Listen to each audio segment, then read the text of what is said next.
ബന്ദിനിടെ ബംഗാളിൽ ബി.ജെ.പി നേതാവിന് നേരെ വെടിവയ്പ്. പ്രിയങ്കു പാണ്ഡെയുടെ വാഹനത്തിന് നേരെയാണ് വെടിവയ്പുണ്ടായത്. ആക്രമണത്തിന് പിന്നിൽ തൃണമൂൽ കോൺഗ്രസ് ആണെന്ന് ബി.ജെ.പി ആരോപിച്ചു. ബി.ജെ.പി നേതാവ് ലോക്കറ്റ് ചാറ്റർജിയെ പോലീസ് കസ്റ്റഡിയിലെടുത്തു. ബൽറാം നെടുങ്ങാടി വിവരങ്ങളുമായി.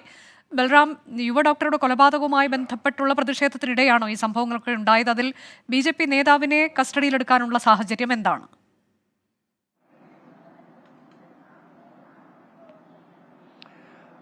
അനുജ, ഈ വനിതാ ഡോക്ടറുടെ കൊലപാതകവുമായി ബന്ധപ്പെട്ട് പ്രതികളെ സംരക്ഷിക്കാൻ സർക്കാർ ശ്രമിച്ചു എന്നാരോപിച്ച് വിദ്യാർത്ഥികളുടെ പേരിൽ കഴിഞ്ഞ ദിവസം സെക്രട്ടേറിയറ്റായ നഭന്നെ വളയാൻ ആഹ്വാനം ചെയ്തിരുന്നു. ഈ ആഹ്വാനത്തിൽ ബി.ജെ.പി പ്രവർത്തകർ സജീവമായി പങ്കെടുക്കുകയും 200ഓളം പ്രതിഷേധക്കാരെ പോലീസ് കസ്റ്റഡിയിലെടുക്കുകയും ജലപീരങ്കിയും ലാത്തിചാർജും അടക്കമുള്ളവ പ്രയോഗിക്കുകയും ചെയ്തിരുന്നു.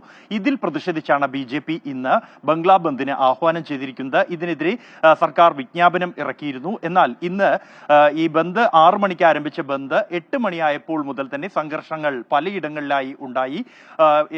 ചിലയിടങ്ങളിൽ റോഡ് ഗതാഗതം, റെയിൽവേ ഗതാഗതം തടസ്സപ്പെടുത്തുന്ന ശ്രമം ഉണ്ടാവുകയും നിരവധി പ്രവർത്തകരെയും നേതാക്കളെയും നെടുങ്ങാടിയാണ് വിവരങ്ങൾ നൽകിയത്. ബംഗാളിൽ പലയിടത്തും അക്രമം